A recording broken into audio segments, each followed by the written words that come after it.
Hello दोस्तों, स्वागत है आप सभी का एग्जाम बी में। सो गाइज, आज के हमारे इस वीडियो में हम लोग एंशिएंट हिस्ट्री का एक पार्ट है, उसको रिवाइज करेंगे, पूरा कंप्लीट रिवीजन करेंगे।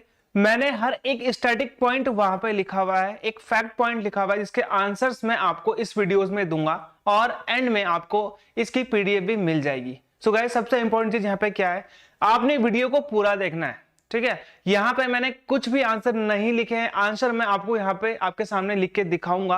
आप तैयारी कर रहे हो एफसीआई की, कोई भी एग्जाम की अगर आप तैयारी कर रहे हो तो आपको पता है आपके एग्जाम्स में यहाँ पे आपको हिस्ट्री, आपको इकोनॉमिक्स, ज्योग्राफी, करंट अफेयर सब चीजें देखने को मिलेगा, हिस्ट्री भी देखने को मिलेगा। तो यहाँ पे मैं कोशिश करूंगा कि आपके मैक्सिमम क्वेश्चन अगर हिस्ट्री से आए तो वो इस वीडियो से आए। तो मैंने इस हिसाब से इस वीडियो को यहाँ पे बनाया है, ठीक है। तो यहाँ पे आपको समझना सबसे पहले क्या जरूरी है, देखिए हिस्ट्री के ना 3 पीरियड होते हैं। सबसे पहला हो गया आपका एंशिएंट, फिर हो गया मिडिएबल, फिर हो गया मॉडर्न।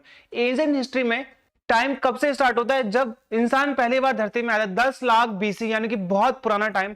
वहां से लेकर आप इसे नॉर्मली ले सकते हो 650 एडी तक, मतलब आप ये बोल सकते हो कि हाँ ठीक है, तब तक है जब तक हमने क्या करा है, एक तरीके से चीजों को संजोया है, चीजों को आप प्रूफ लिया है। एंशिएंट हिस्ट्री का मतलब क्या है कि 600 एडी तक, 650 700 भी बोलते हैं कई बार, क्योंकि इसके बाद 713 में आपको पता है मोहम्मद बिन कासिम आया था, तो वो मेडिवल हिस्ट्री में आता है। तो यहाँ पे अगर हम बात करें 713 एडी, तो ये हो गया मेडिवल हिस्ट्री। इसके बाद 1857 की पहली क्रांति आजादी के लिए, तो ये वो टाइम है जब हम लोग इसको मेडिवल हिस्ट्री में कवर करते हैं। इसके बीच में आपने देखा होगा मुगल और दिल्ली सल्तनत। फिर आता है हमारा 1857 से 1947, ये होती है हमारी आजादी के लिए लड़ाई, इसको हम बोलते हैं मॉडर्न हिस्ट्री। इसके बाद हमारी हिस्ट्री खत्म हो जाती है। तो आज हमने इस वीडियो में हमने ये वाला कवर करना है कि भाई इंसान की शुरुआत कैसे होती है, इंसान ने सबसे पहले कैसे शुरुआत करी।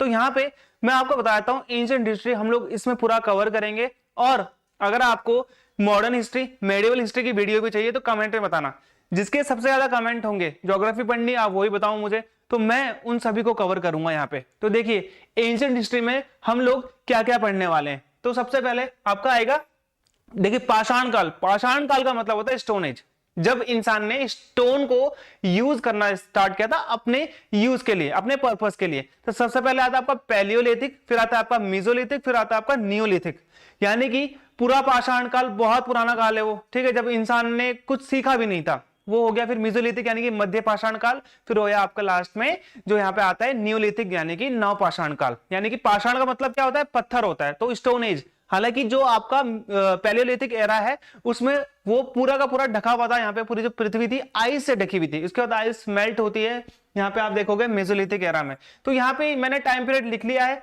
ये आपके एग्जाम में नहीं आता है, कभी किसी एग्जाम में नहीं आता है। मैंने एसएससी के सारे एग्जाम्स देखे हैं, कभी आज तक नहीं पूछा है पैलियोलिथिक एरा का टाइम पीरियड क्या है, मेसोलिथिक एरा का टाइम, कभी टाइम पीरियड नहीं पूछता है। इंडस वैली सिविलाइजेशन इसके बाद हम लोग पढ़ने वाले हैं। इंडस वैली सिविलाइजेशन का टाइम पीरियड पूछता है, इसलिए मैंने यहाँ पे लिख दिया है 2500 बीसी से 1750 बीसी, ये एक एग्जाम में आ रखा है। ओके, फिर आयरन एज। आयरन एज क्या है, आयरन एज?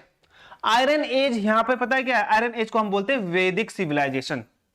फिर आता है आपका मौर्यन एम्पायर। भाई भारत का सबसे बड़ा एम्पायर, भारत का एकमात्र एम्पायर जिसकी सीमाएं ईरान तक थी, वो मैं आपको आगे बताऊंगा अभी।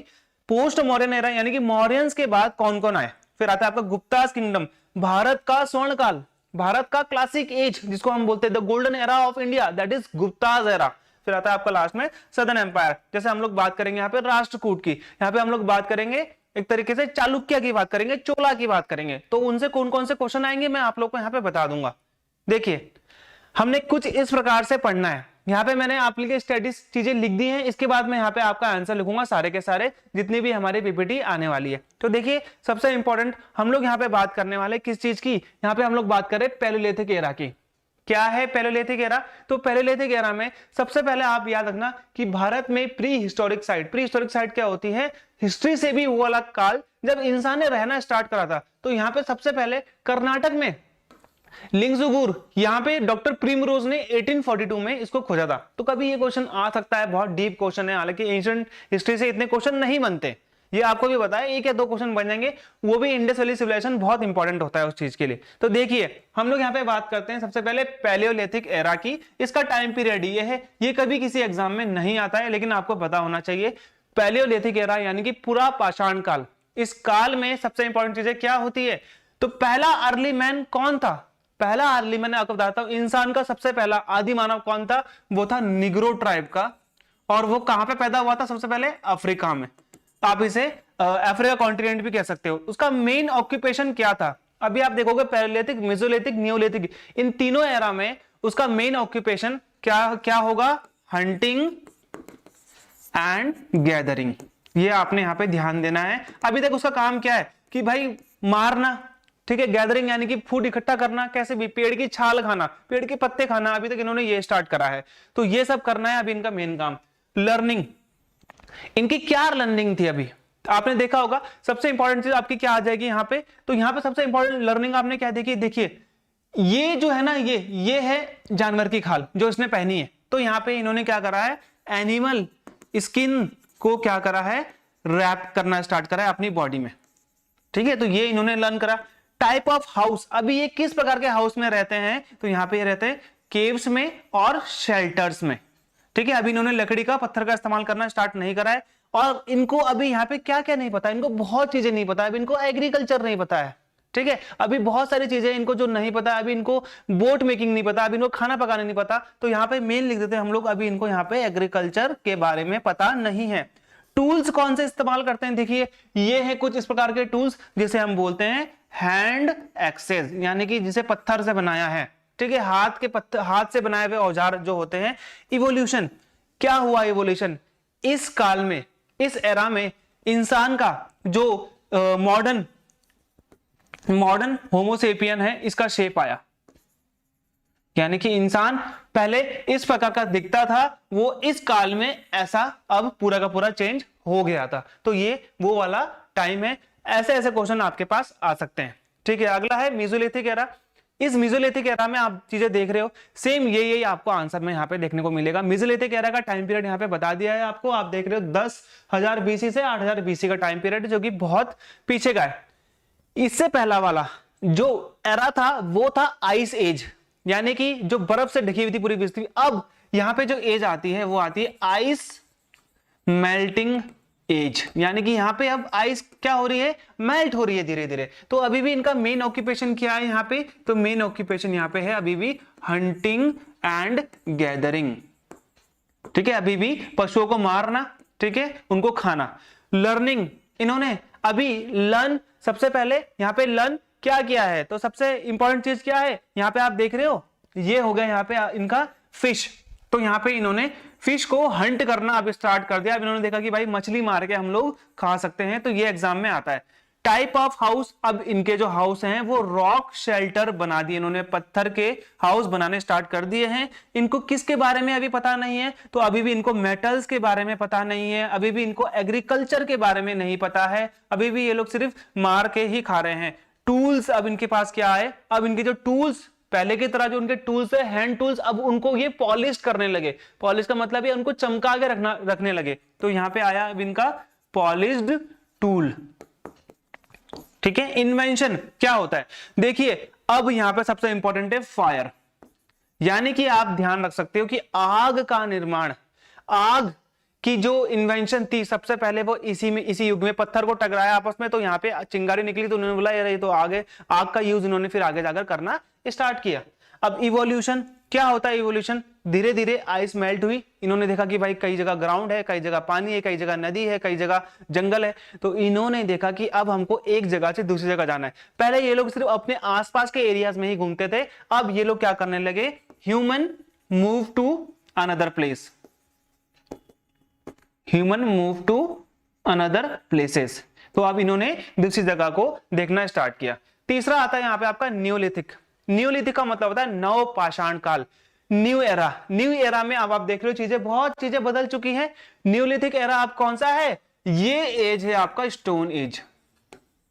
इस एज को हम लोग बोलते हैं स्टोन एज। पहला था आपका आइस एज, दूसरा था आपका आइस मेल्टिंग एज, तीसरा था अब आपका यहाँ पे स्टोन एज। बर्फ बहुत ज्यादा थी तो पिघलने में बहुत टाइम लगा, इसके बाद अब पूरी तरीके से बर्फ पिघल चुकी है, अब यहाँ पे स्टोन एज आ चुका है। अब इंसान धीरे धीरे अपने आप को बहुत ज्यादा इवॉल्व कर चुका है। तो अभी भी मेन ऑक्यूपेशन उनका हंटिंग था, गैदरिंग था, ठीक है। अब यहाँ पे आपको बताता हूँ क्या चीज आती है। इन्होंने सबसे इंपॉर्टेंट चीज है क्या लर्निंग करी, तो यहाँ पे आप याद रखना, अब एग्जाम में यहां से चीजें बहुत बनती है। लर्निंग सबसे पहले इन्होंने करा एग्रीकल्चर, तो यहां पर सबसे पहले आता है इनका एग्रीकल्चर, दूसरा आता है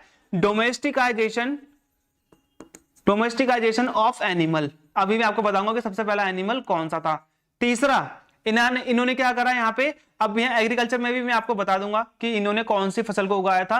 अब डोमेस्टिकेशन ऑफ एनिमल के बाद इन्होंने पॉटरीज का मतलब होता है यहाँ पे मिट्टी के बर्तन बनाने स्टार्ट करे। तो एग्रीकल्चर में सबसे पहली जो फसल इन्होंने उगाई थी वो थी वीट, दूसरी थी यहाँ पे मेज। ओके, डोमेस्टिकाइजेशन ऑफ एनिमल में सबसे पहला जानवर जिसे पालतू बनाया इंसान ने, that is dog, pet animal that is dog. Potteries बनाने स्टार्ट करी, मिट्टी के बर्तन यहाँ पे इन्होंने बनाने स्टार्ट करे। सेटलमेंट, अब इनका सेटलमेंट किस पे होने लगा है, देखो अब इनके जो घर हैं वो मड के और रीड के। मड क्या होता है, मिट्टी, ऐसी मिट्टी जिसमें पानी मिला हो। रीड यानी कि ईख, आपने देखा होगा यहाँ पे किस प्रकार से ये लोग फूस, ये टिम्बर का भी यूज कर रहे हैं यहाँ पे, आप ध्यान रखना यहाँ पे टिम्बर का भी यूज हो रहा है, ठीक है, लकड़ी का यूज हो रहा है। ईख से बने हुए जो ये घास फूस होते हैं ना, इससे बने हुए घर में ये लोग रह रहे हैं। अब इनको यहाँ पे क्या नहीं पता था, किसके बारे में इनको यहाँ पे नहीं पता था, तो यहाँ पे मैं आपको बता दूं आयरन अभी तक इनके परिचय में नहीं आया है, आयरन अभी तक ये लोग नहीं जानते हैं। टूल्स, अब इनके जो टूल्स होने लगे वो बहुत लीथल होने लगे। लीथल का मतलब होता है घातक। अब इनके जो टूल्स है बहुत धारदार, बहुत नोकीले होने लगे, लीथल होने लगे। इन्वेंशन, इन्होंने किस चीज का इन्वेंशन किया यहाँ पे, तो यहाँ पे इन्वेंशन में क्या आ गया, फायर आ गया, व्हील आ गया, ठीक है। तो फायर और व्हील का इन्वेंशन इन्होंने यहाँ पे करा, जो कि बहुत इंपॉर्टेंट है। अब यहाँ पे आप देख सकते हो वुलन क्लोथ्स भी आ चुके हैं, ठीक है, यहाँ पे आप देख रहे हो ना किस प्रकार से, तो वुलन क्लोथ भी यहाँ पे आ चुके हैं। इवोल्यूशन, अब इवोल्यूशन क्या हुआ इंसान की जिंदगी में, तो अब पहले इंसान एक जगह से दूसरी जगह कभी रहने जाता था, अब इंसान जीने लगा सेटल्ड लाइफ। सेटल्ड लाइफ का मतलब है कि अब वो जब खेती करता है अपने आसपास तो वहीं उसका घर है, वहीं उसका परिवार है। अब वो अपनी पूरी जिंदगी एक सेटल्ड इंसान की तरह, घुमंतु यानी कि वो एक जगह से दूसरी जगह नहीं जा रहा है, ठीक है। तो यहाँ पे क्या हो गया, वो सेटल्ड लाइफ जीने लगा, ये हो गया यहाँ पे इंपॉर्टेंट। चलिए अब आता है Indus valley civilisation. Indus valley civilisation क्या ये दुनिया की एकमात्र सिविलाइजेशन नहीं, सबसे पहले और सबके बाद की सिविलाइजेशन तो आप कभी बोल नहीं सकते, क्योंकि ये वो टाइम है इसके आपके पास कोई भी प्रूफ नहीं है। इंडस वैली सिविलाइजेशन, इंडस नदी, रावी नदी, घग्गर नदी, बहुत ज्यादा नदियों के पास में था। नदियों के पास में लोग उस टाइम इसलिए बसते थे क्योंकि उनको खेती के लिए पानी चाहिए था, घर के लिए पानी चाहिए था, पीने के लिए पानी चाहिए था। उस टाइम पाइपलाइन तो थी नहीं जहां से आप पानी ला सकते हो। आज के डेट में तो आप घर कहीं भी बनाओ आपके घर में पाइपलाइन आ जाएगी, लेकिन उस टाइम पे पानी नहीं होता था और पानी का यूज हर चीज में होता था। उस टाइम पे एग्रीकल्चर बहुत इंपॉर्टेंट हुआ करती थी। तो विश्व की सबसे बड़ी जो सिविलाइजेशन, जैसे कि मेसोपोटामियन सिविलाइजेशन टिग्रिस नदी के पास है, हुआंग हो सिविलाइजेशन जो कि चाइनीज सिविलाइजेशन जिसको हम बोलते हैं, इजिप्ट सिविलाइजेशन जिसे हम नाइल सिविलाइजेशन बोलते हैं जो कि नाइल नदी के पास थी। तो भारत की सिविलाइजेशन है, इसके बारे में आपको बताऊंगा यहाँ पे। तो ये हो गया आपका सिंधु घाटी सभ्यता। तो यहाँ पे इसकी लोकेशन क्या है, ये देखिए लोकेशन इसकी ये है इसकी लोकेशन। ये लोकेशन कैसी है, नॉर्थ वेस्ट ऑफ इंडिया, आप इसे पाकिस्तान भी बोल सकते हो। अनदर नेम, इसके बाकी नाम क्या है, देखो यहाँ पे हड़प्पा इसका पहला शहर था जो इस सिविलाइजेशन में खोजा गया, इस वजह से इसको हम लोग हड़प्पन सिविलाइजेशन भी कहते हैं। और इसका नाम इंडस वैली सिविलाइजेशन तो है ही है। और ये वाला युग कौन सा युग है, ब्रोंज युग है, क्योंकि यहाँ पे जो भी चीजें ज्यादातर मिली है हमको वो ब्रोंज से मिली हुई बनी है, इसीलिए हमने इस सिविलाइजेशन का नाम क्या रख दिया, ब्रोंज सिविलाइजेशन भी रख दिया। डिस्कवर हड़प्पा, हड़प्पा को सबसे पहले किसने डिस्कवर किया और मोहनजोदारो को सबसे पहले किसने डिस्कवर किया, आगे मैं बताऊंगा कौन सी नदी के पास है। 1921 और 1922। सबसे पहले यहां पे नाम आता है दयाराम साहनी का, ठीक है, ये आता है नाम दयाराम साहनी का, और इसमें आता है आर.डी. बनर्जी का, आर.डी. बनर्जी का। तो यहाँ पे ध्यान रखना कि जो हड़प्पा है, हड़प्पा की खोज 1921 में दयाराम साहनी ने करी थी, और मोहनजोदारो की जो खोज है, यानी कि खोज करने का श्रेय भाई किसने वहां पे एक्सकवेशन करवाया था, तो 1922 में आर.डी. बनर्जी थे। शेप क्या था भाई इस जो सिविलाइजेशन का शेप क्या था, तो आप इसे बोल सकते हो ये शेप था ट्राइंगुलर, ठीक है। और इसका एरिया कितना था, कभी एग्जाम में पूछ देगा आपसे, तो 13 लाख किलोमीटर स्क्वायर इसका टोटल एरिया था। हाउस, यहाँ पे हाउस किस प्रकार के बने हुए थे, तो यहाँ पे हाउस जो थे वो पक्का हाउस, आपने बचपन में पढ़ा हुआ पक्का हाउस, कच्चा हाउस। तो यहाँ पे जो हाउस बने थे वो बने थे ब्रिक से, ब्रिक्स बहुत इंपॉर्टेंट है, पकी हुई ईंटों से बने हुए थे। अब इनको यहाँ पे क्या नहीं पता था, तो आप लोग ध्यान रखना, अभी भी आयरन का उपयोग नहीं हुआ है। तो यहाँ पे इन्होंने आयरन अभी तक यहाँ पे नहीं जाना है आयरन को। किस प्रकार की सिविलाइजेशन थी, ये जो लोग थे कैसे थे, ये लोग ग्रामीण थे या फिर ये लोग एक तरीके से आप ये बोल सकते हो ये शहरी थे। तो यहाँ पे आप लोग ध्यान रखना, ये थे अर्बन पीपल्स। ठीक है, फीचर्स, इस सिविलाइजेशन की सबसे खास बात क्या है, तो यहाँ पे आप लोग ध्यान रखना, इसके फीचर्स बहुत इंपॉर्टेंट है, एग्जाम में आते हैं। तो यहाँ पे आपको मिला है गुड ड्रेनेज सिस्टम, यानी कि नाली की जो निकासी थी वो बहुत अच्छी थी। यहाँ पे हमको एविडेंस मिला है किस चीज का, यहाँ पे आपको एविडेंस मिला है स्ट्रीट लाइटिंग का। ठीक है, तो यहाँ पे स्ट्रीट लाइटिंग भी हमको देखने को मिलती है। और इनके जो बाथरूम थे वो टाइल्ड थे, बाथरूम जो थे यहाँ पे वो टाइल्ड थे। और एग्रीकल्चर, अब इन्होंने एग्रीकल्चर और ज्यादा एक्सटेंसिव वे में करना स्टार्ट कर दिया है। तो अब हम उनसे क्या बोलेंगे, इन्होंने एग्रीकल्चर तो करा, एग्रीकल्चर इन्होंने करा टाइम ड्यूरेशन पे। ऐसा है ना कि अब गर्मी में ये उगाएंगे, सर्दी में ये उगाएंगे, अब ये फल उगाएंगे, ये सब्जी उगाएंगे। तो यहाँ पे टाइम ड्यूरेशन आने लगा एग्रीकल्चर में। फर्स्ट टू प्रोड्यूस, इन्होंने दुनिया की सबसे पहली कौन सी फसल उगाई, मतलब आप ये बोल सकते हो कि दुनिया में कॉटन उगाने वाले ये पहले लोग थे। तो आप ये बोल सकते हो कि भारत में सबसे पहले कॉटन को उगाया गया। तो यहाँ पे कॉटन को उगाने वाले ये लोग पहले लोग थे। ठीक है, मनी, भाई इंडस वैली सिविलाइजेशन में कोई मनी थी, तो यहाँ पे कोई मनी नहीं थी, नो मेटालिक मनी, नो कागजी मुद्रा, नो कुछ भी नहीं था इनका। ट्रेडिंग सिस्टम, ट्रेडिंग ये लोग किससे करते थे, जब इनके पास पैसा ही नहीं था तो ट्रेड कैसे करेंगे, तो यहाँ पे ट्रेड आता था बार्टर सिस्टम।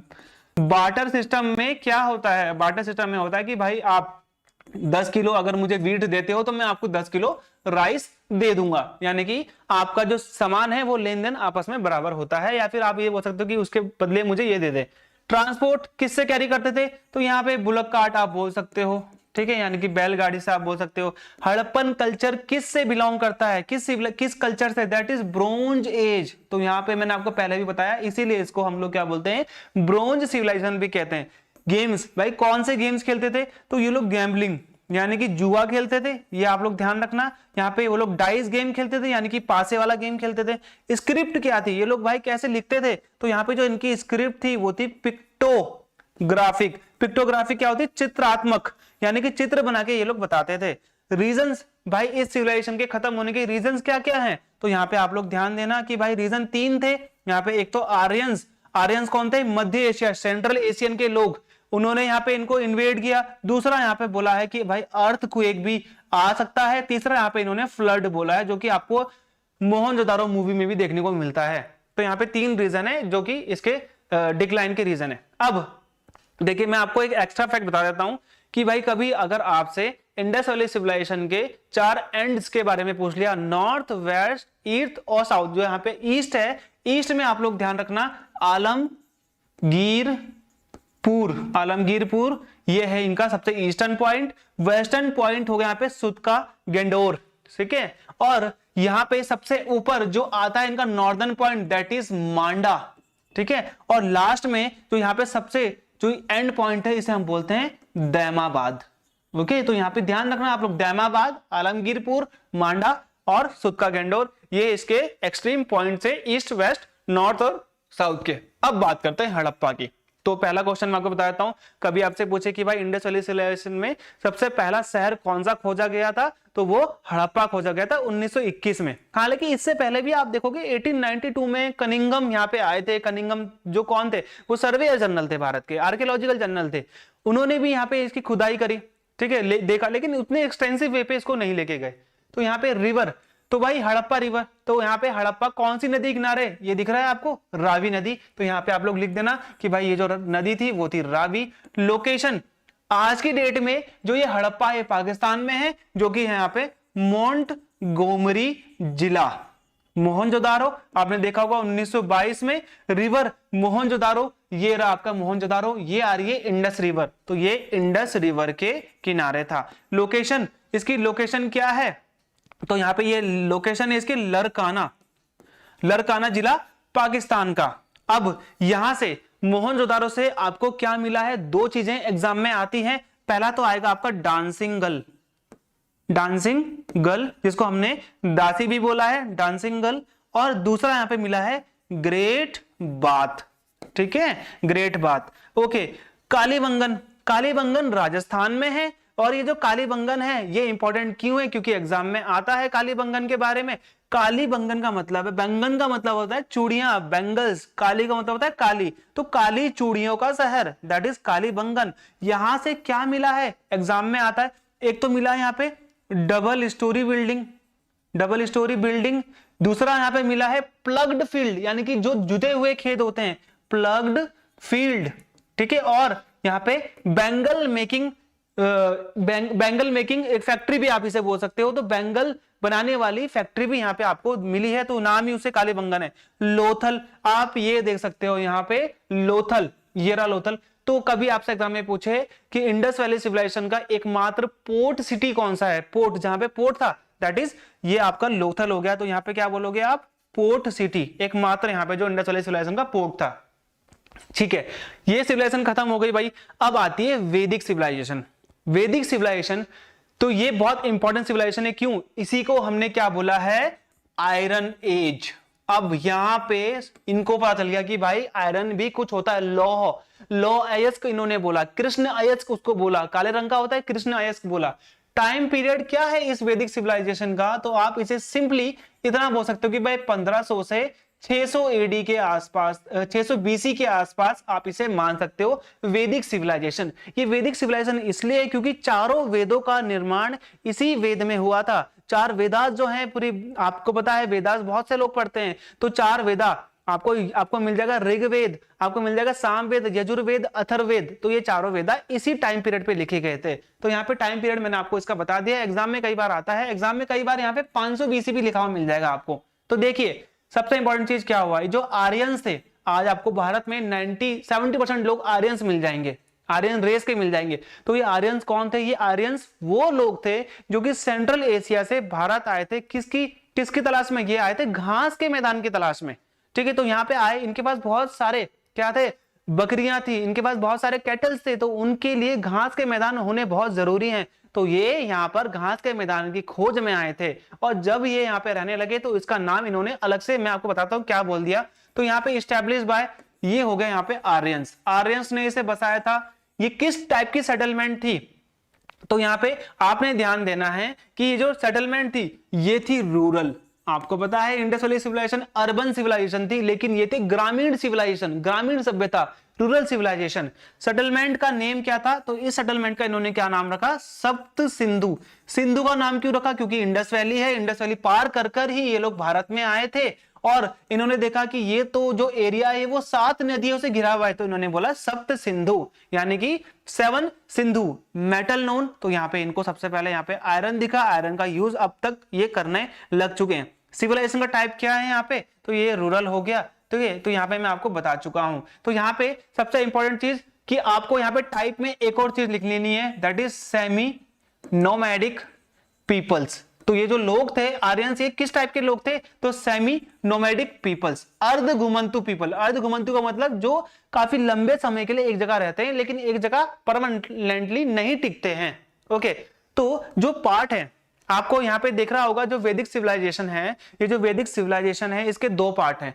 पहला वो पार्ट जब ऋग्वेद को लिखा गया, दूसरा वो पार्ट जब बाकी के 3 वेदों को लिखा गया। जब ऋग्वेद को लिखा गया तो वो टाइम पीरियड था 1500 से 1000 बीसी के बीच में, और दूसरे जो तीनों वेदास के बारे में लिखा गया जिसे हम बोलते हैं पोस्ट वैदिक एरा, तो इसको लिखा गया था 1000 से 6000 बीसी के बीच में। चलिए आगे बढ़ते हैं। तो यहाँ पे अगर हम बात करें ऋग्वेद की, चलो ऋग्वेद की बात कर लेते हैं, बहुत इंपॉर्टेंट है, क्या क्या क्वेश्चंस आपको यहाँ पे देखने को मिलेंगे। देखो, सबसे दुनिया का सबसे ओल्डेस्ट टेक्स्ट, पहले तो आपने यहाँ पे ये लिखना है, ये दुनिया का सबसे पुरानी किताब है। दूसरी कि भाई ये जो ऋग्वेदा है किसके बारे में है, तो ये है भजन, पहली बात तो हिम्स और मंत्र के बारे में। ठीक है, कैसे पूजा अर्चना करनी है इसके बारे में है। टोटल मंडलास, कितने पार्ट्स में ये ऋग्वेद डिवाइडेड है, तो ये 10 पार्ट में डिवाइडेड है। अब ये जो 10वां मंडल है ना, इसमें क्या बता रखा है, इसमें बता रखा है यहाँ पे पुरुषुक्ता। ये पुरुषुक्ता क्या है, एग्जाम में आता है।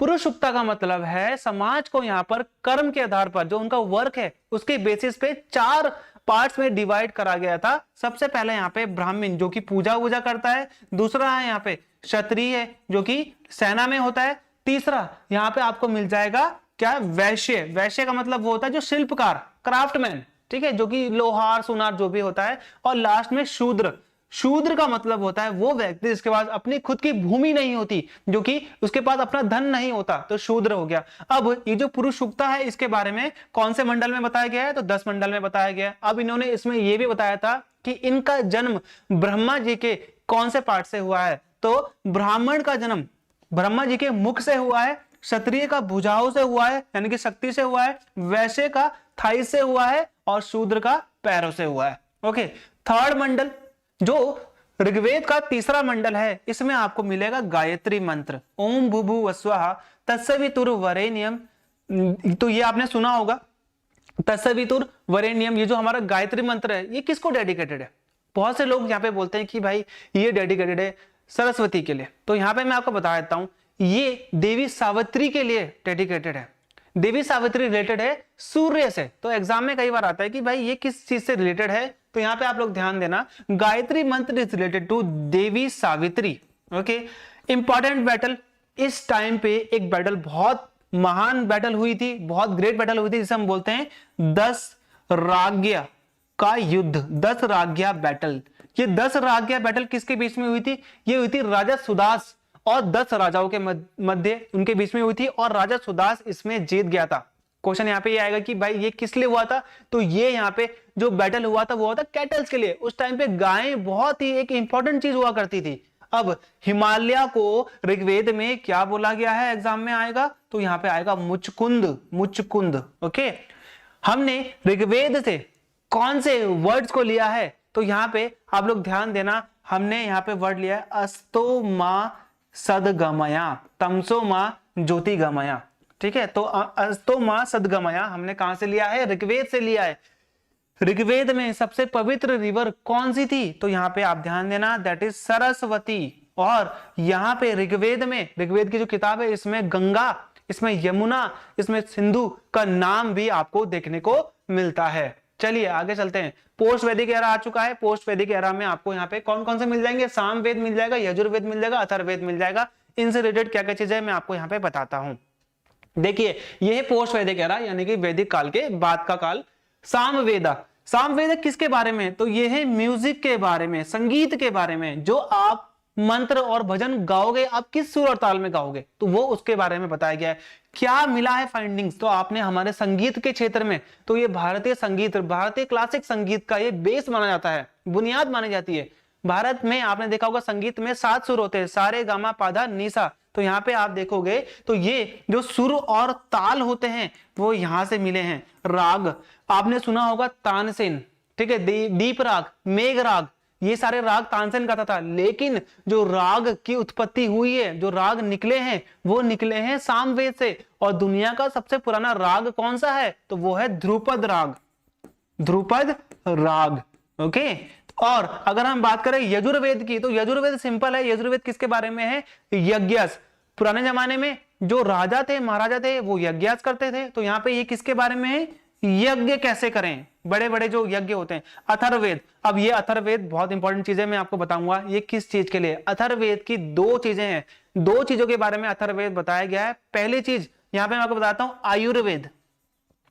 देखो, कभी आपसे कभी कोई बोलेगा ना कि भाई कुछ चीजें दवाई से ठीक नहीं हो सकती हैं, तो यहाँ पे आयुर्वेद भी इसमें बताया गया है। दूसरा, इसमें मैजिकल चैंट्स, मैजिकल चैंट्स। देखिए यहाँ पे ये क्या बोलते हैं अथर्ववेद में, अथर्ववेद में ये बोलते हैं कि भाई कुछ चीजें दवाई से आप ठीक नहीं कर सकते हो, तो जो जादू टोना है वो हम इंसान की भलाई के लिए करेंगे। आज के डेट में वो चीजें, ब्लैक मैजिक जो होता है वो इंसान की बुराई के लिए होता है, लेकिन वो उस टाइम उन्होंने बोला था कि मनुष्य के भलाई के लिए, मनुष्य के आने वाले जीवन के लिए, मनुष्य की आराम करने, मनुष्य की जो बीमारी है उसको हटाने के लिए हम लोग ब्लैक मैजिक, हम लोग किसका, मैजिकल चैंट्स का इस्तेमाल करेंगे। ब्लैक मैजिक तो उसको बाद में नाम दे दिया गया जब उसका यूज नेगेटिव तौर पर होने लगा। तो यहाँ पे आप देख रहे हो ये क्या हो गया, अथर्ववेद जो कि किसके लिए था? आयुर्वेद के लिए। और ब्लैक मैजिक, ब्लैक मैजिक अभी एग्जाम में आता है, मैजिकल चैंट्स भी इसको बोलते हैं। तो आयुर्वेद की उत्पत्ति भी आपको अथर्ववेद से देखने को मिलेगी।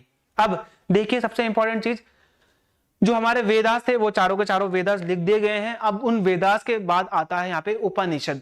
उपनिषद वो चीजें होती है जब हमने वेदों के बाद उन चीजों को लिखा, यानी कि वेदों के बाद लिखे गए ग्रंथों को हम बोलते हैं उपनिषद, ग्रंथ, टेक्स्ट। उपनिषद का मतलब क्या होता है? उपनिषद का यहाँ पे मतलब होता है to sit down near someone. ये एग्जाम में आ रखा है, यानी कि इसका मतलब है अपने गुरु के समीप बैठकर ज्ञान लेना। दूसरा यहाँ पे इसको हम क्या कहते हैं उपनिषद को, तो इसे हम बोलते हैं वेदांत, यानी कि वेदों के अंत में लिखा गया। टोटल उपनिषद कितने हैं, तो टोटल उपनिषद आपको यहाँ पे कितने देखने को मिलेंगे, 108। टोटल यहाँ पे सर्टिफाइड कितने इनमें से, तो यहाँ पे ये 12 है। ओल्डेस्ट उपनिषद यहाँ पे आपको कौन सा देखने को मिलेगा, दैट इज वृद्धारण्यक।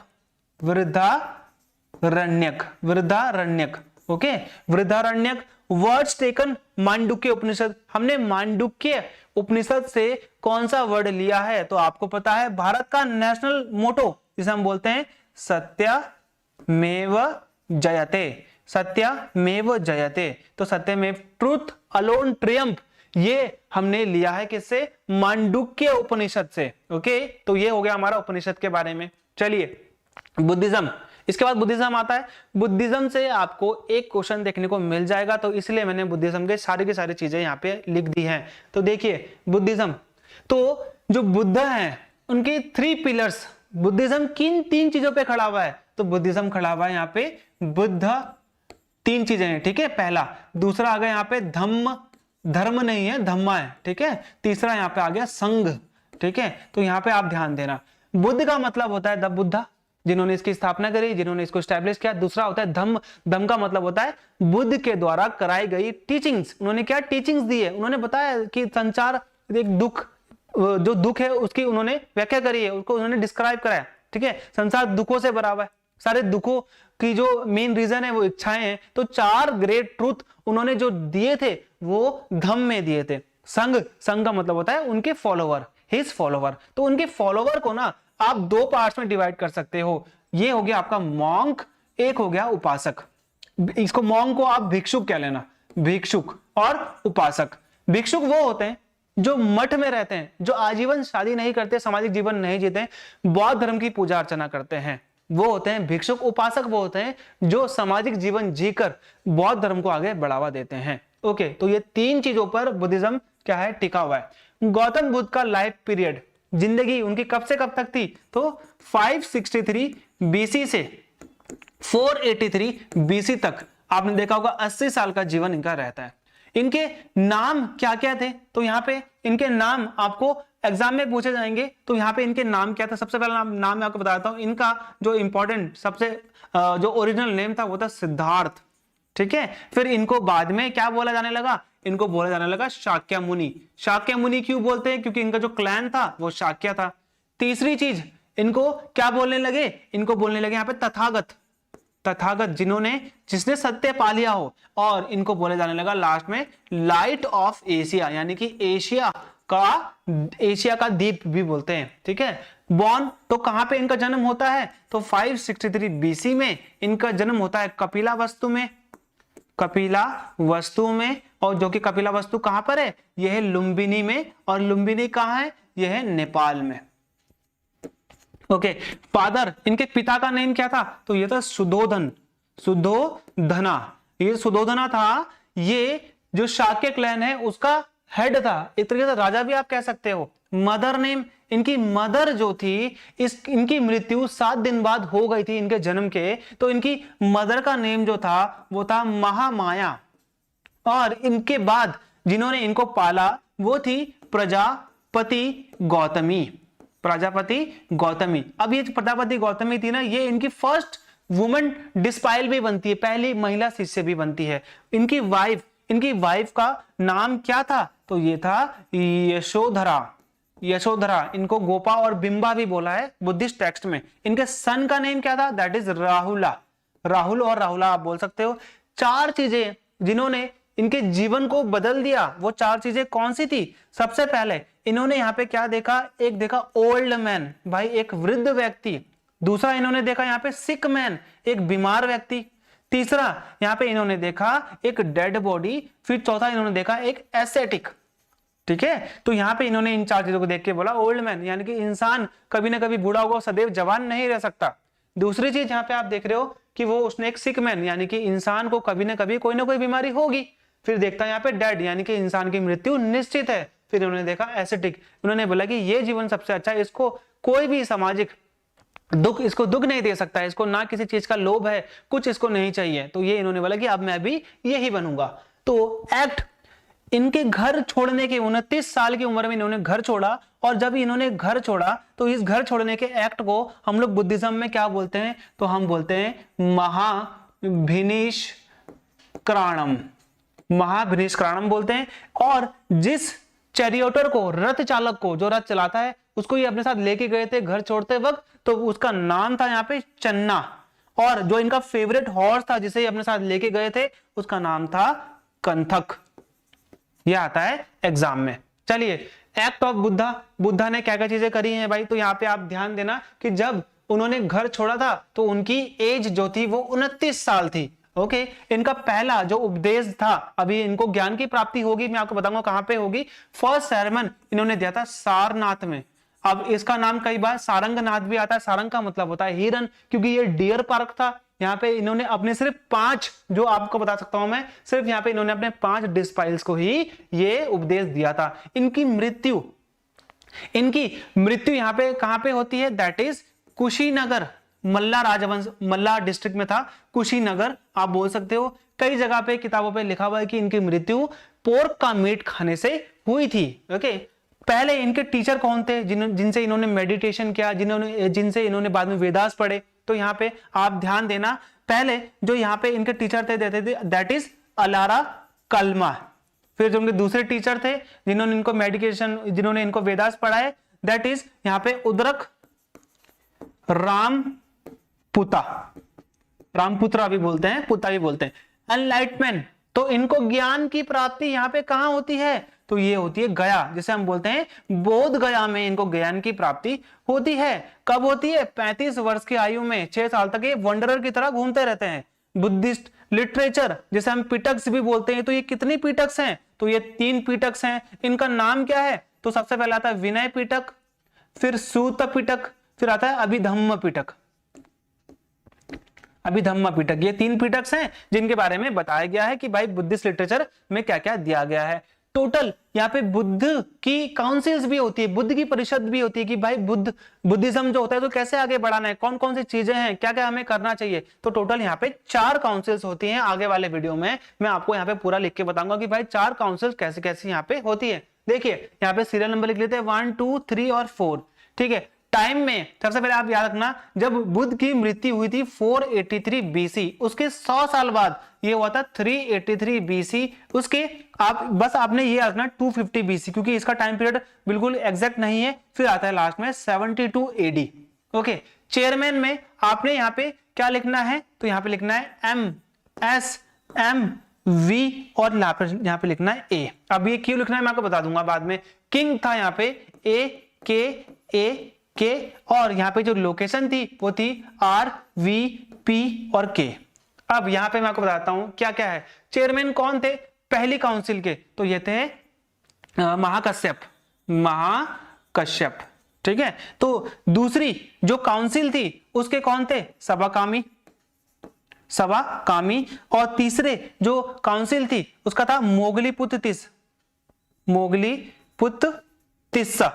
और चौथी के कौन थे, वसुमित्र और अश्वघोष। ठीक है, अश्वघोष बहुत बड़े एक तरीके से यहाँ पे क्या थे, आप ये बोल सकते हो बहुत एक माने हुए स्कॉलर भी थे। ओके, किंग कौन था यहाँ पे, तो सबसे पहले था अजातशत्रु।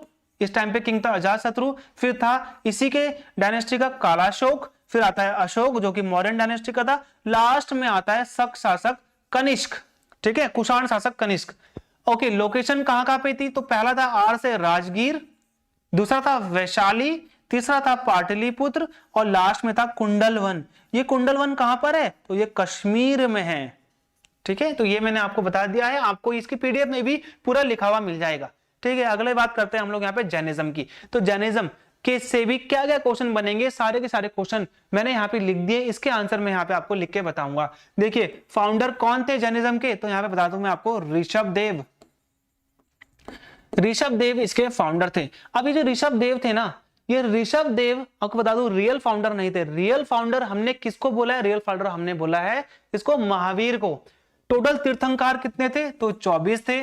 तो पहले 23वें और 24वें तीर्थंकार कौन थे? तो पहले थे यहाँ पे ऋषभदेव, दूसरे यहाँ पे दूसरे तो नहीं, 23वें आपको मिलेगा पार्श्वनाथ, पार्श्वनाथ। फिर आपको लास्ट वाले कौन मिलेंगे? तो ये मिलेंगे वर्धमान महावीर। ओके, 3 रत्नास जिसके ऊपर जैनिज्म टिका हुआ है। तो यहाँ पे मैं आपको बताता हूं, राइट तो आपने लिखना है, तो राइट फेथ, राइट नॉलेज और राइट कंडक्ट, जिसको हम हिंदी में क्या बोलेंगे?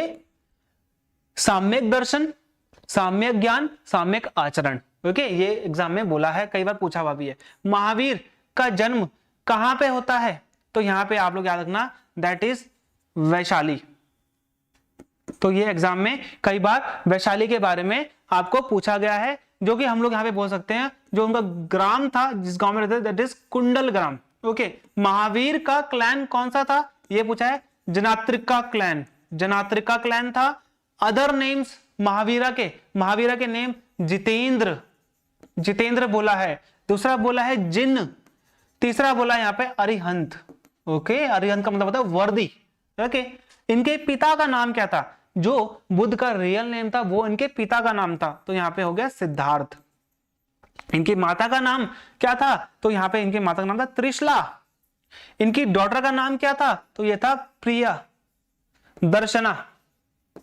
प्रिय दर्शना का जो पति था जमाली, ये महावीर स्वामी का पहला डिस्पाइल बनता है।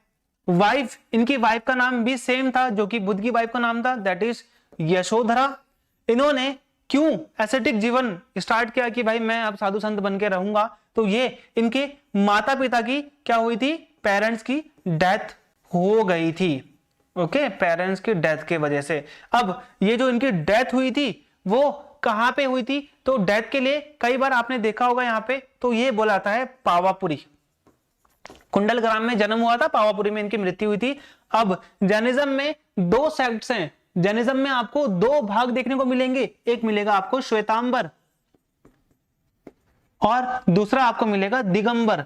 ये श्वेतांबर और दिगंबर क्या है? ये श्वेतांबर वो लोग हैं जो सफेद कपड़े पहनते हैं, दिगंबर वो हैं जो क्लोथ्स को भी नहीं पहनते हैं, जो नेक्ड रहते हैं। ओके, तो ये आपने यहाँ पे ध्यान देना है। चलिए आगे हम लोग देखते हैं। अब बुद्धिज्म जैनिज्म खत्म हो चुका है, अब आता है महाजनपदा। महाजनपदा अब ये वो वाला काल है जहां पे बड़े बड़े जनपद आने लगे हैं। ये महाजनपद कई बार क्वेश्चन में पूछा हुआ कि ये किस क्षेत्र के बीच में थे? तो यहाँ पे ये आप देखोगे हिमालय से यहाँ पे ये गोदावरी नदी के बीच में भारत के जो ये एरिया है इसको 16 डिस्ट्रिक्ट में बांटा गया था, इसीलिए हम लोग क्या बोलते हैं? महाजनपदास बोलते हैं। और आपको यहाँ मैं बता दूं, सबसे इंपॉर्टेंट सिर्फ क्या आएगा इसमें कि सबसे इंपॉर्टेंट और सबसे बड़ा महाजनपद कौन था? वो था मगध। मगध कौन सा है? यह है आपका ईस्टर्न यूपी और बिहार वाला क्षेत्र, ये आता है मगध में। मगध इतना पावरफुल क्यों था? क्योंकि यहाँ पे लोहा मिलता था जो कि इनकी सेना के लिए काम आता था। दूसरी चीज, ये गंगा का फर्टाइल लैंड था, तो एग्रीकल्चर भी बहुत अच्छी हुआ करती थी। तीसरी, इनके पास सेना बहुत अच्छी थी। तो ये मगध सबसे पावरफुल डिस्ट्रिक्ट बनकर उभरता है 16 महाजनपदा में। अब यहाँ पे कई बार एग्जाम में आता है कि भाई गांधार काम्बोज कहां पर है? तो आप ये याद रखना, ये है यहाँ पे एक तरीके से पाकिस्तान में। ओके, तो ये एग्जाम में कई बार आता है। कभी आपसे ये पूछ लेगा कि भाई इंद्रप्रस्थ कहां पर है? तो इंद्रप्रस्थ दिल्ली है। ठीक है, साकेत पूछ लेगा अयोध्या, अयोध्या है। कामरूप पूछ देगा या फिर प्राग ज्योतिषपुरा, तो ये एग्जाम में आता है।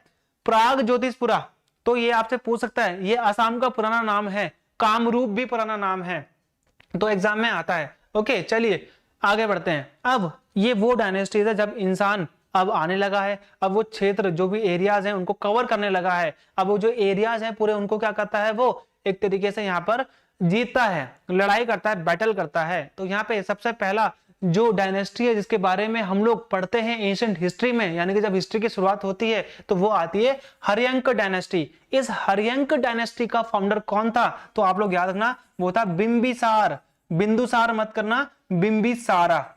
ओके, इसका जो दूसरा रूलर था वो था अजात शत्रु। अब ये जो अजात शत्रु था ना, मैं आपको बताता हूँ यूपीएससी ने ऐसे कैसे क्वेश्चन पूछा है। अजात शत्रु ने ये पूछा है, अजात शत्रु के बारे में ये पूछा है, देखो बिंबिसार को मार दिया था उसके यहाँ पे देखोगे आप अजातशत्रु ने अजातशत्रु को मार दिया था, उसके बाद उदयन ने। तो यहाँ पे ये पूछा गया था कि भाई वो व्यक्ति कौन है जिसने अपने पिता को मारा था और फिर उसके बेटे ने भी उसको वैसे ही मारा राजगद्दी के लिए। तो यहाँ पे अजातशत्रु आता है क्योंकि इसने अपने पिता को मार दिया था राजगद्दी के लिए, फिर इसके बाद इसके बेटे ने भी इसको मार दिया था। ओके, तो किसने? पटना। पटना का पुराना नाम है कुसुमपुरा, पटना का पुराना नाम है पाटलिपुत्र। तो ये भी आप याद रखना। तो उदयन, उदयन जो राजा था हर्यंक डायनेस्टी का, इसने क्या करा है? इस चीज को स्टैब्लिश किया है, पटना को। ये पटना जो है कौन सी नदी के? यहाँ पे सोन और गंगा, ये ध्यान रखना आप, सोन और गंगा नदी के किनारे है। अब आपने देखा होगा यहाँ पे आपको एक जानवरों का मेला एग्जाम में बहुत इंपॉर्टेंट है, वो आता है सोनेपुर, वो कई बार यहाँ पे होता है। ठीक है, नंदा डायनेस्टी, नंदा डायनेस्टी आती है इसके बाद। अभी हम लोग यहाँ पे सिर्फ मगध की बात करें, बाकी सारे जो डिस्ट्रिक्ट हैं उनकी बात यहाँ पे हम लोग नहीं कर रहे हैं। तो अगर आप बात करोगे नंदा डायनेस्टी की, तो नंदा डायनेस्टी के जो फाउंडर हैं, वो नंदा डायनेस्टी के फाउंडर कौन है? तो यहाँ पे आप ध्यान रखना, दैट इज महापद्मानंद। महापद्मानंद इसके फाउंडर है। अब नंदा डायनेस्टी की खास बात क्या है? नंदा डायनेस्टी की खास बात यह है कि ये भारत का पहला नॉन क्षत्रिय रूलर थे। नॉन क्षत्रिय का मतलब क्या हुआ? पहले जो राजा बनते थे वो सिर्फ क्षत्रिय होते थे। क्षत्रिय का मतलब आपको पता है वो जो सैनिक होते हैं। अब यहां पर पहली बार आप देखोगे ब्राह्मण भी अब क्या बनने लगे हैं? राजा बनने लगे हैं। पहले ब्राह्मण राजा नहीं होते। तो ये पहला नॉन क्षत्रिय थे। Who attack India? जब आप नंदास की बात करते हैं तो यहाँ पे भारत में एक बहुत ही बड़ा एक शासक था दुनिया का, उसने भारत पे आक्रमण किया, जिसको हम बोलते हैं सिकंदर, जिसका नाम है अलेक्जेंडर। ठीक है, तो यहाँ पे कौन सी बैटल होती है? तो यहाँ पे जो बैटल होती है आपने देखा होगा, तो हम उस बैटल को बोलते हैं हाई डैश पास। हाई डैश पास, हाई डैश पास जो नदी है वो है झेलम। अब ये जो ग्रीक भाषा में ना हाई डैश पास को बोला गया है, ग्रीक भाषा में झेलम नदी को हाई डैश पास बोला गया है, इस वजह से इस नदी का नाम क्या है? हाई डैश पास। हाई डैश पास का बैटल। और ये कहां पे होता है? तो ये होता है 326 बीसी, ये जो टाइम पीरियड है तब होता है। अब इस बैटल के बारे में इंपॉर्टेंट फैक्ट क्या है तो आपको बता देता हूं मैं। यहाँ पे सबसे इंपॉर्टेंट फैक्ट आप देखोगे इस बैटल में, तो ये है कि भाई इस बैटल में सिकंदर का जो प्रिय घोड़ा था, जो उसका हॉर्स था जिसका नाम था बुकाफेला, उसकी डेथ हो जाती है। अब उसकी डेथ हो जाती है तो यहाँ पे वो लड़ाई छोड़ देता है। अब दूसरी इंपॉर्टेंट चीज देखिए, जब सिकंदर भारत पे अटैक कर रहा था तो उसने राजाओं को बोला कि तुम्हें लड़ना है मेरे से या फिर तुम्हें आराम से सरेंडर करना है। तो आपको पता है भारत में सबसे पहले एक राजा था अंबी, उसने सबसे पहले सरेंडर किया था और उसने अपनी सेना भी दे दी थी। किसको? सिकंदर को। अब यहाँ पे पोरस तक्षशिला का राजा था जो कि पौरव डायनेस्टी का था। पोरस जिसका नाम था पुरुषोत्तम, उसने सिकंदर को बोला कि मैं सरेंडर नहीं करूंगा, मैं आपसे लड़ूंगा। अब कई बार आपने देखा होगा कि एग्जाम में ये भी बोला जाता है कि ना ही इनके बीच में कभी कोई जीत हुई ना कोई हार हुई। ये मैच, ये जो मैच नहीं, ये जो बैटल थी ये ड्रॉ होती है। ठीक है, कई बार आपने देखा होगा, कई जगह आपको सिकंदर भी देखा हुआ मिल जाएगा। तो यहाँ पे आप ध्यान रखना कि जो पोरस था वो तक्षशिला का राजा था और पहला राजा जिसने सरेंडर किया सिकंदर के सामने वो था अंबी। ठीक है, तो यहाँ पे ये चीज रखना आप। पुरुषोत्तम जो कि पोरस था, इसने इससे पंगा लिया था और बैटल ऑफ हाइडेस्पिस झेलम नदी के किनारे हुई थी। झेलम नदी में सिकंदर की आर्मी ने बोला था कि हम इसे पार नहीं करेंगे, हम बहुत थक चुके हैं, हमने बहुत लड़ाइयां लड़नी है, हमारे बहुत सैनिक क्या है यहाँ पे जख्मी है। तो 326 बीसी जो है इसका टाइम पीरियड है। अगला देखिए यहाँ पे मौर्यन एम्पायर। मौर्यन एम्पायर सबसे इंपॉर्टेंट क्वेश्चन आएगा यहाँ पे, सबसे बड़ा एम्पायर अभी तक किस राजवंश का था? तो मौर्यन एम्पायर का था। इनकी जो सीमाएं थी आप देख रहे हो यहाँ पे, ये ईरान वाला एरिया, ये पाकिस्तान है, ये ईरान, तो ईरान तक थी इनकी सीमाएं। तो यहाँ पे इसका जो फाउंडर था वो था Chandragupta Maurya. Okay, prime minister जिसकी हेल्प से ये बना था दैट इज कौटिल्य। अब ये जो कौटिल्य था ना, ये कौटिल्य के दो नाम मैं आपको और बता देता हूं, ये था चाणक्य और इसका असली नाम था विष्णुगुप्त। ये एग्जाम में आता है कि भाई विष्णुगुप्त किसका नाम था? चंद्रगुप्त का सेकंड नेम क्या था जो कि इसको ग्रीक स्कॉलर, ग्रीक विद्वानों ने दिया था, तो इसको बोलते हैं यहाँ पे सैंड्रोकोटस। और लास्ट टाइम चंद्रगुप्त ने अपने जीवन के अंतिम समय में ये क्या करा था? तो ये जैनिज्म में बदल गया था। और इसकी मृत्यु कहां पे होती है? तो ये होती है श्रवण बेलगोला, ये चला गया था कर्नाटक में, श्रवण बेलगोला में चला गया था। जैनिज्म को अपनाकर इसने अपना जिंदगी को छोड़ दिया था। चंद्रगुप्त की वाइफ जो कि ग्रीक से थी वो थी हेलिना। ठीक है। अब हेलिना क्यों थी मैं आपको बताता हूं। निरियाकस जो कि अलेक्जेंडर का नेवी चीफ था, उसने भारत पे अटैक किया। अब वो हार गया चंद्रगुप्त मौर्य की आर्मी से, तो उसने क्या करा कि भाई अपनी बेटी की शादी किससे करवा दी, रिलेशन अच्छे करने के लिए, मैट्रिमोनियल अलायंसेस इसको बोलते हैं। इसने शादी कर दी चंद्रगुप्त मौर्य से अपनी बेटी की, जो कि हेलिना थी, और उसके साथ अपना एक दूत भेजा। दूत का मतलब होता है एम्बेसडर, जिसका नाम क्या था, जिसका नाम था मेगास्थनीज। मेगास्थनीज। और इस मेगास्थनीज ने क्या लिखी थी, इस मेगास्थनीज ने लिखी थी बुक इंडिका। ये आता है एग्जाम में कि भाई इंडिका बुक किसने लिखी थी। ये इंडिका जो बुक इसने लिखी थी वो लिखी थी मॉडर्न एडमिनिस्ट्रेशन पे। कौटिल्य ने कौन सी बुक लिखी है, तो वो लिखी है अर्थशास्त्र। अर्थशास्त्र। अब आप लोग ये समझोगे अर्थशास्त्र है तो भाई इकोनॉमी है, नहीं। एग्जाम में आया था एक बार कि अर्थशास्त्र जो बुक लिखी है कौटिल्य ने, ये किस पर बेस्ड है, तो यहां पे याद रखना ये बेस्ड है एडमिनिस्ट्रेशन। एक राजा को अपना राज्य कैसे चलाना चाहिए, किस प्रकार से एडमिनिस्ट्रेशन करना चाहिए, ये उसके बारे में यहाँ पे लिखा गया है, उसके बारे में यहाँ पे बताया गया है। ठीक है। अगला महान शासक आता है अशोका। अभी अशोका क्या है, सबसे इंपॉर्टेंट चीज, मदर का नाम एसएससी में पूछा है, तो दैट इज शुभ्रांगी। शुभ्रांगी। अब जब इनके पिताजी कौन थे, आप यहाँ पे ध्यान देना, यहाँ पे हमने एक व्यक्ति का नाम नहीं लिया है जिसका नाम है बिंदुसार। ठीक है। तो यहाँ पे बिंदुसार बेटे थे किसके, चंद्रगुप्त मौर्य के, वो राजा बनते, वो इतने इंपॉर्टेंट नहीं है। तो जब बिंदुसार राजा थे तो इन्होंने अशोक को उज्जैन और यहाँ पे तक्षशिला इसका क्या बनाया था, गवर्नर बनाया था। ठीक है। अब इनकी लास्ट बैटल जिससे इन्होंने अपनी पूरी की पूरी जिंदगी को बदल दिया, वो कौन सी थी, वो थी 261 बीसी में हुई हुई कलिंगा वॉर। कलिंगा। अब इनके बेटे और इनकी डॉटर का नाम क्या है, तो इनके इनका बेटा है दैट इज महेंद्र, और जो इनकी डॉटर का नाम है वो है संघमित्रा। अब इन्होंने क्या करा, महेंद्र और संघमित्रा को सिलोन, जो कि पुराना नाम है श्रीलंका का, वहां पे भेजा था बौद्ध धर्म के प्रचार के लिए। ओके। कौन से रॉक एडिक्ट्स, आप यहां पे ध्यान रखना, ये कौन से रॉक एडिक्ट्स हैं, तो रॉक एडिक्ट्स टोटल कितने बनाए थे इन्होंने, 14। रॉक एडिक्ट्स क्या होते हैं, पत्थरों पे लिखना, हिस्ट्री को लिखना ताकि आने वाली पीढ़ी उसको पढ़ सके। तो पहला व्यक्ति जिसने इनके द्वारा लिखे गए पत्थरों में जो ये रॉक एडिक्ट्स थे इनको पढ़ा, इनको समझा, that is James Prinsep. Okay. Sanchi का स्तूपा, भाई सांची का स्तूपा, इन्होंने स्तूपास बहुत सारे बनाए। तो ये जो स्तूपास थे, एक स्तूपा भारतीय करेंसी के लिए बहुत इंपॉर्टेंट है। तो भारत की 200 रुपए के नोट में आपने देखा होगा सांची का स्तूपा। ये सांची का स्तूपा कहाँ है, तो ये मध्य प्रदेश के रायसेन जिले में है। ये भी एग्जाम में आता है। अब आते हैं post modern era. Post modern kingdom क्या है, मौर्यंस के बाद वाला टाइम। तो सबसे पहले सुंगाज आते हैं। देखिए मौर्यन का सबसे लास्ट जो किंग था वो था बृहद्रथ। बृहद्रथ। अब इसको मार दिया क्योंकि ये किसको बढ़ा रहा था, ये बढ़ावा दे रहा था यहाँ पे किसको, बुद्धिज्म को। ये पसंद नहीं आया किसको, सुंग, जो कि राजा था इसका पुष्यमित्र सुंग। पुष्यमित्र सुंग को पसंद नहीं आया कि ये भाई जैनिज्म या फिर बुद्धिज्म दोनों को बढ़ावा दे रहा है, इसने इसको मार दिया। ये गवर्नर था भाई, ये ब्राह्मण था, इसको पसंद नहीं आ रहा था कि कोई और धर्म आगे बढ़े। अयोध्या की स्थापना भी इसने करे, इसका पुराना नाम था साकेत, और जो इसका लास्ट रूलर था वो था अग्निमित्र। ओके। हालांकि ये खुद इसने बाद में जैनिज्म को अपना लिया था।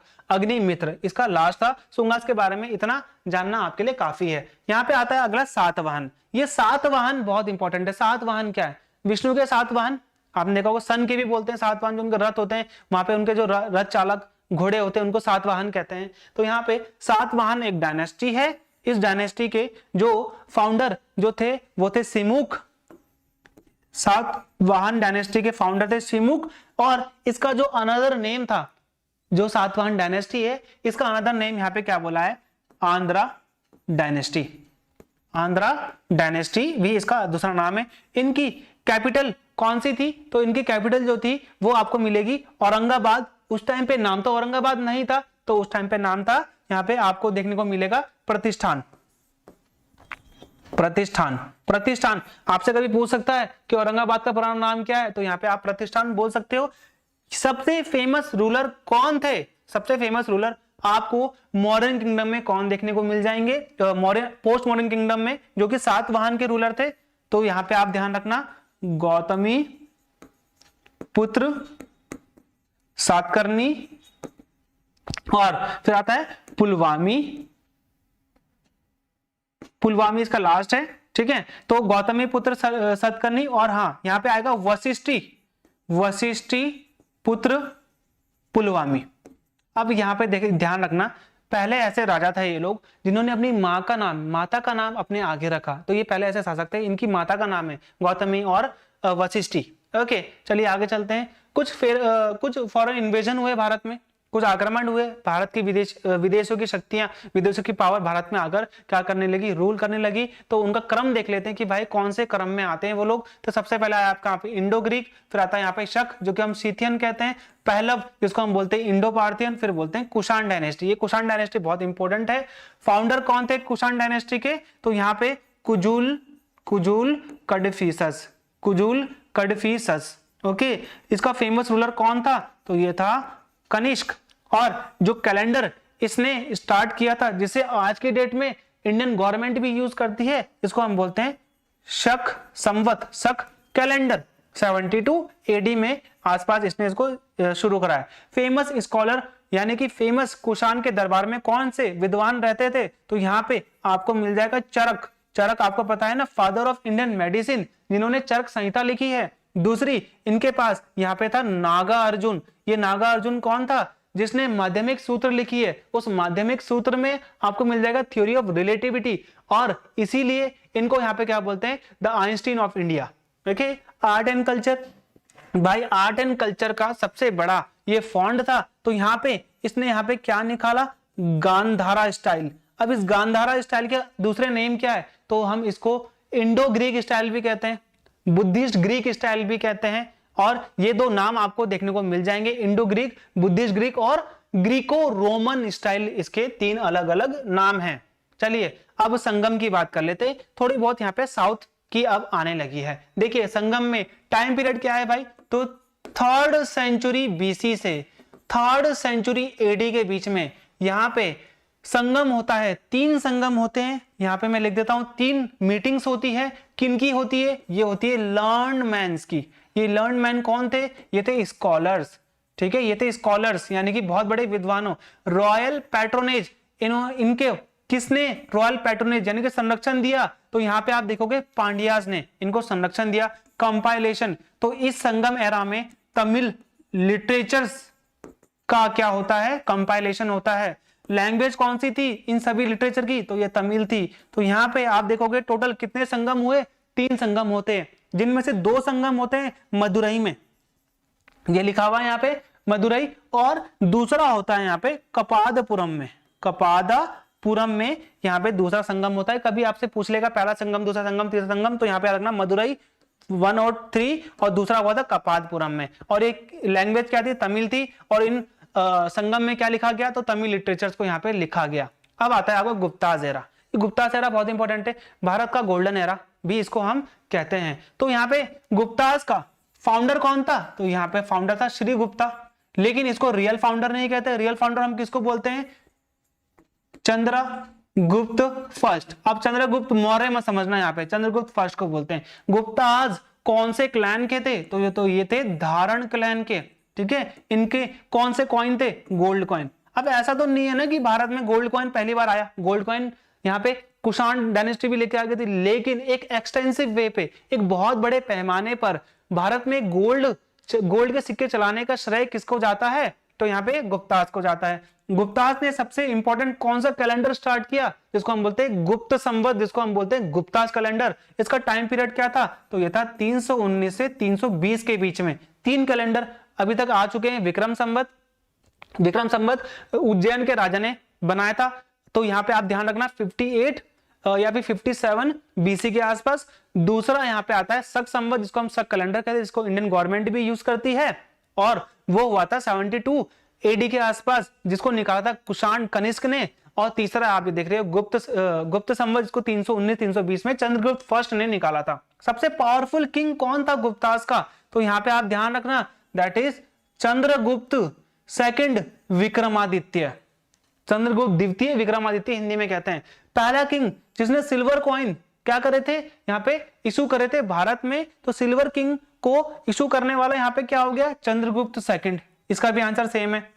गुप्ताज ने अपने सबसे मैक्सिमम एक्सपेंशन का मतलब होता है अपने राज्य को बढ़ाना, वो किस राजा के अंडर में किया, तो ये आ गया यहाँ पे समुद्रगुप्त। ठीक है, और भारत का नेपोलियन कौन है, तो नेपोलियन भी हम किसको बोलते हैं, समुद्रगुप्त को कहते हैं। ठीक है, तो समुद्रगुप्त को हम लोग कहते हैं। ठीक है, तो प्राग्ञ प्रशस्ति। ठीक है, तो यहाँ पे आप ध्यान रखना प्रयाग प्रशस्ति, तो प्रयाग प्रशस्ति का मतलब होता है स्टोन यानी कि पत्थर, तो प्रयाग प्रशस्ति। प्रयाग कहां पर है, तो प्रयागराज आपको पता है ना, इलाहाबाद का नया नाम है। तो यहाँ पे इन्होंने क्या करा था, समुद्रगुप्त ने कुछ लिखा था और उस पत्थर पे लिखने के बाद अपनी पूरी हिस्ट्री लिखी थी। तो ये प्रयाग प्रशस्ति आप लोग ध्यान देना, ये किसके द्वारा बनाया गया है, तो ये इलाहाबाद में बनाया गया है समुद्रगुप्त के द्वारा। इलाहाबाद का नया नाम भी क्या है, प्रयागराज है, इलाहाबाद। ठीक है, प्रयाग प्रशस्ति की लैंग्वेज कौन सी है, तो ये है संस्कृत। इससे पहले जितनी भी लैंग्वेज थी वो आपको पाली लैंग्वेज मिलेगी, जो कि इंसान के समझ में, हमारे समझ में नहीं आती है। विक्रमादित्य ऑफ गुप्ताज, गुप्ताज का विक्रमादित्य किसे बोला है, तो ये बोला है चंद्रगुप्त सेकंड विक्रमादित्य को। ओके, किंग जिसके पास 9 ज्वेल्स थे, 9 रत्न थे, तो वो था चंद्रगुप्त सेकंड विक्रमादित्य। अब इस 9 ज्वेल्स में एक था सबसे इंपॉर्टेंट कालिदास, और आपको वारामिहिर, बरुरुचि, बेतालवट, विक्रम, आपको बहुत सारे देखने को मिल जाएंगे। तो इनके द्वारा लिखी गई कुछ किताबें जो कि मैं यहाँ पे आपको लिख दूंगा। सबसे पहले मैंने लिखा है AM स्क्वायर KR²। तो सबसे पहले यहाँ पे ए से क्या आएगा, अभिज्ञान शाकुंतलम। तीसरा आएगा M से 2 बुके हैं, तो M से आएगा मेघदूतम। फिर आएगा मालविका अग्निमित्रम। फिर आता है यहाँ पे के से आता है कुमार संभवम। आर से क्या आता है, आर से आता है रघुवंशम, और आर से आता है ऋतुसंहार। मैंने आपके 6 के 6 बुक यहाँ पे बता दी है। जब आपको PDF नोट्स मिलेगी उसमें मैंने पूरे अच्छे तरीके से लिखा हुआ है, वहां पे आप लोग उसको देख लेना, क्योंकि यहाँ पे इतना टाइम नहीं होता है कि पूरा अच्छे तरीके से लिखा जाए। तो सबसे पावरफुल किंग कौन था गुप्ताज का, तो यह था चंद्रगुप्त सेकंड विक्रमादित्य। एग्जाम में आपको देखने को मिल जाएगा। गुप्ताज का साइन क्या था, तो गुप्ताज का साइन था गरुड़। ओके, यूनिवर्सिटी जो कि गुप्ताज के टाइम पे बनाई गई सबसे famous, that is Nalanda university. और जो इसकी लाइब्रेरी थी, वो इसकी लाइब्रेरी कौन सी थी, उस लाइब्रेरी का नाम क्या था, तो उसका नाम था धर्मगंज। तो धर्मगंज इसकी लाइब्रेरी का नाम था। तो classical as literature of Indian culture, भारतीय संस्कृति का सबसे इंपॉर्टेंट एज जैसे हमने बोला है, वो बोला है हमने गुप्ताज को। ठीक है, तो यहाँ पे आप लोग ध्यान रखना, एग्जाम में आता है पोस्ट गुप्त एरा। भाई पोस्ट गुप्त एरा में सबसे इंपॉर्टेंट चीजें क्या होती है, तो सबसे पहले आता है पुष्यभूति डायनेस्टी। ये पुष्यभूति डायनेस्टी क्यों इंपॉर्टेंट है, क्योंकि हमको हर्षवर्धन के बारे में पढ़ना है। तो ये लोकेशन क्या थी इसकी, तो यहाँ पे आप याद रखना, इसकी जो कैपिटल थी वो तो थानेश्वर थी, और इनकी जो लोकेशन थी आप इसे हरियाणा कह सकते हो और कुरुक्षेत्र भी कह सकते हो। PDF में मैंने अच्छी तरीके से पूरा का पूरा लिखा हुआ है, यहाँ पे सिर्फ आपने रिवाइज करना है। तो ये लोकेशन इसकी यहाँ पे क्या हो जाएगी, कुरुक्षेत्र हो जाएगी, हरियाणा हो जाएगी, कैपिटल इसकी थानेश्वर हो जाएगी। सबसे इंपॉर्टेंट राजा हर्षवर्धन था। इसका दूसरा नाम एग्जाम में पूछा हुआ है, तो ये जो इसका नाम था वो था शीलादित्य। ओके, टाइटल इसने कौन कौन से लिए थे, तो ये इंपॉर्टेंट है सबसे, सकलोत्तर पथनाथ। ये सकलोत्तर पथनाथ क्यों लिए, नॉर्थ से लेकर साउथ तक का जीतने वाला। हर्षवर्धना की बुक सबसे इंपॉर्टेंट कौन सी थी, ये खुद एक कवि था, इसने बुक लिखी है यहाँ पे NPR से याद रखना, नागनंद। ठीक है, आर से हो गया रत्नावली, यहाँ पे मैं लिखता हूं रत्ना, नागनंद और प्रियदर्शना भी बोलते हैं। इसका जो फेमस पोएट था, इसके दरबार में रहता था, वो था यहाँ पे बाणा भट्ट। और ये बाण भट्ट ने 2 किताबें लिखी हुई हैं। उसका क्या है, पहला तो लिखा है हर्षचरित, हर्ष के बारे में, हर्ष की बायोग्राफी। दूसरा यहाँ पे कादम्बरी। ठीक है, तो आप लोग याद रखना। चाइनीज ट्रैवलर जो इसके दरबार में आया था वो था हुएनसांग। असेंबली, एक प्रकार की असेंबली होती थी जहां पर ये जाता था, उसका नाम था महामोक्ष परिसर, हर 5 साल में होती थी। ठीक है, हर 5 साल में उज्जैन में होती थी। इसने बाद में अपनी कैपिटल उज्जैन भी शिफ्ट कर ली थी। ठीक है, तो यहाँ पे आप लोग ध्यान रखना, एग्जाम में कई बार आता है। तो एक परिसर, एक असेंबली होती थी जो कि हर्षवर्धन के टाइम पे होती थी, इसे हम बोलते थे महामोक्ष परिसर, जिसमें ये लोगों की प्रॉब्लम को सुनता था। अब आ चुके हैं कुछ साउथ के, अब हमारा एंड यहाँ पे होने वाला है। देखिए, राष्ट्रकूट एम्पायर, ये आप देख रहे हो बहुत बड़ा एम्पायर था एक टाइम पे। तो ये जो इसके फाउंडर थे वो थे दंती दुर्ग, ये आता है एग्जाम में दंती दुर्ग। ये सबसे इंपॉर्टेंट चीज है यहाँ पे राष्ट्रकूट एम्पायर में। यहाँ पे आपको क्या देखने को मिलेगी, तो यहाँ पे आपको मिलेगा सबसे इंपॉर्टेंट एलोरा केव, एलोरा की गुफाएं। तो टोटल एलोरा की गुफाएं कितनी हैं? 34 हैं भाई। इन 34 गुफाओं को 3 चीजों में बांटा गया है। सबसे पहले बुद्धिज्म, ब्राह्मणिज्म और जैनिज्म। इनमें इनकी पूजा अर्चना होती है, इनमें इनकी मूर्तियां मिली है, इनमें इनसे रिलेटेड चीजें मिली हैं। तो ये जो तीनों धर्म से रिलेटेड है, एलोरा की गुफाएं आपको याद मिलेंगी आपको औरंगाबाद के आसपास। बुद्धिज्म की जो गुफाएं हैं वो हैं 1 से लेके 12 तक, आपको 13 से लेके 29 तक मिलेगी ब्राह्मणिज्म यानी कि हिंदुइज्म से, और आपको 30 से लेके 34 जो गुफा मिलेगी वो जैनिज्म से रिलेटेड मिलेगी। ये एग्जाम में आता है कि भाई गुफा संख्या इतनी से इतनी किसके लिए है। ओनली इसका एकमात्र ऐसा शासक था राष्ट्रकूट का जिसने सुसाइड किया था तुंगभद्रा नदी में कूदकर, दैट इज अमोघ वर्ष। तो आपसे पूछेगा भाई राष्ट्रकूट एम्पायर का एकमात्र राजा जिसने क्या करा था, तुंगभद्रा नदी में कूदकर अपनी जान दे दी थी, दैट इज अमोघ वर्ष, क्योंकि ये सारे बैटल हार चुका था। ग्रेटेस्ट किंग ऑफ राष्ट्रकूटा, तो राष्ट्रकूट का एकमात्र किंग जो सबसे महान था तो ये था कृष्ण थर्ड। इसने कई सारी मूर्तियां एलोरा केव्स में बनाई थी। अब आया आपका लास्ट में, इसके बाद आपको मिलेगा चालुक्य ऑफ वातापी, बादामी। चालुक्य ना आपको 2 चीजें मिल जाएंगी, एक वातापी मिल जाएगा, ठीक है, जैसे हम बोलते हैं वात्यापीपुरम, इसका पुराना नाम था वात्यापीपुरम, और चालुक्य ऑफ कल्याणी, चालुक्य ऑफ वेंगी भी मिलेगा आपको, लेकिन वो इतना इंपॉर्टेंट नहीं है। तो यहाँ पे चालुक्य ऑफ वातापी एग्जाम में कई बार आपको देखने को मिल जाएगा। तो सबसे जो इसका फाउंडर था वो था पुलाकेशिन फर्स्ट, इसका फाउंडर था। इसकी कैपिटल आपको कौन सी मिल जाएगी, तो ये मिल जाएगी वात्यापीपुरम, ठीक है, वातापी भी बोलते हैं इसको, आपको वात्यापीपुरम देखने को मिल जाएगी। तो ये काफी इंपॉर्टेंट है, ये देख रहे हो आप चालुक्य डायनेस्टी, ये रहा आपका वातापी, क्योंकि कर्नाटक के आसपास आपको देखने को मिलेगा। सबसे इंपॉर्टेंट चीज क्या हुई, कर्नाटक का एहोल, आईहोल भी बोलते हो, आईहोल इंस्क्रिप्शन, आईहोल इंस्क्रिप्शन कर्नाटक में इनके द्वारा ही बनाया गया था। किसके द्वारा, चालुक्य और वातापी के द्वारा। फिर अगला आता है यहाँ पे चोला डायनेस्टी। ये चोला डायनेस्टी एकमात्र ऐसी डायनेस्टी, सबसे पढ़ने योग्य डायनेस्टी है, सबसे ज्यादा एग्जाम में यहीं से आते हैं। सबसे बेस्ट नेवी आपको मिल जाएगी, सबसे अच्छी चीजें मिल जाएंगी आपको, इन्होंने सोशल डेवलपमेंट पे किया। तो ये हमारे लास्ट फेज चल रहा है। तो फाउंडर कौन था इसका, विजयालय, ये एग्जाम में आता है। Golden era of Chola dynasty, तो चोला डायनेस्टी का सबसे गोल्डन एरा आपको कौन से राजा के उसमें देखने को मिल जाएगा, तो ये मिल जाएगा राज फर्स्ट। ओके, कंस्ट्रक्शन भाई क्या करा था इसने, तो बृहदेश्वर टेम्पल, जिसको हम बोलते हैं राजेश्वर टेम्पल भी कहते हैं, तो वो इन्होंने ही बनाया था। ये एग्जाम में आता है Brihadeshwara temple. Okay, first king जिसने श्रीलंका को अनेक्स किया तो वो था राजेंद्र चोला। इससे पहले बहुत थे जिन्होंने अटैक किया लेकिन जीत नहीं पाए। देख रहे हो आप ये वाला एरिया, इसने पूरा, ये आप देख रहे हो सुंडा वाला एरिया, ये आपको दिख रहा है यहाँ पे इंडोनेशिया, तो पूरा एरिया इसने कवर कर लिया था एक टाइम के लिए। तो ये पहला राजा जिसने, यहाँ पे आप देख रहे हो जावा, सुमात्रा, मलाया, सुंडा, ये सब कौन से वाले एरिया है, ये वाले एरिया है एशियन वाले एरिया, आसियान जिसको हम लोग बोलते हैं, association of south east Asian nation. Okay, तो ये भी आपका राजेंद्र चोला एग्जाम में बस इससे रिलेटेड आएगा और कुछ इतना डीपली नहीं आता है। तो भारत में एशियन हिस्ट्री में सबसे बेस्ट नेवी किसकी थी, तो वो थी चोलास की, और वो भी किसकी थी, राजेंद्र चोला की थी। लेकिन मैं आपको बता दूं एंटायर हिस्ट्री में अगर कभी बोले, ये सिर्फ एंशिएंट हिस्ट्री की बात कर रहा है, एंटायर हिस्ट्री में कभी अगर आपसे बोले तो आप याद रखना मराठास, शिवाजी की नेवी सबसे बेस्ट नेवी थी। लेकिन मैं एंशिएंट हिस्ट्री की बात कर रहा हूँ, सदर्न एम्पायर की बात कर रहा हूँ, तो यहाँ पे आएगा चोलास। ओके, तो क्या सोशल डेवलपमेंट वर्क किया भाई इन्होंने।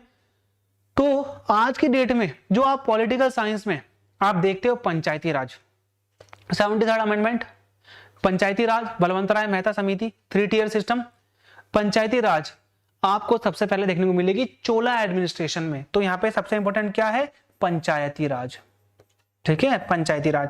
फेमस चोला आर्ट आपने देखा होगा, डांसिंग शिवा जिसको हम बोलते हैं नटराज, वो भी आपको कहां पे देखने को मिलेगा, वो आपको देखने को मिलेगा चोला डायनेस्टी में। ठीक है, तो अब आप देख रहे हो इतना कुछ मैंने आप लोग को बता दिया है, इससे रिलेटेड पीडीएफ भी आपको मिल जाएगी। तो आपने वीडियो को शेयर करना है और आपको पसंद आया वीडियो, ठीक है, तो आपने कमेंट में बताना है कि अगला वीडियो किस पे लेके आऊं। चाहे आपको मॉडर्न हिस्ट्री पढ़नी है, चाहे आपको मीडिएवल पढ़नी है, चाहे आपको यहाँ पे ज्योग्राफी पढ़नी है, चाहे आपको यहाँ पे इकोनॉमी पढ़नी है, करंट अफेयर पढ़ना है, आप यहाँ पे कमेंट में जितने ज्यादा कमेंट होंगे उतने ही ज्यादा सबसे ज्यादा जिस सब्जेक्ट के ऊपर कमेंट होगा मैं उस पर ही आपको वीडियो बना के दूंगा।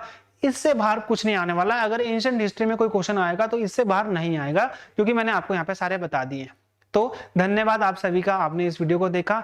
मिलते हैं हमारे अगले वीडियो में, तब तक के लिए गुड बाय।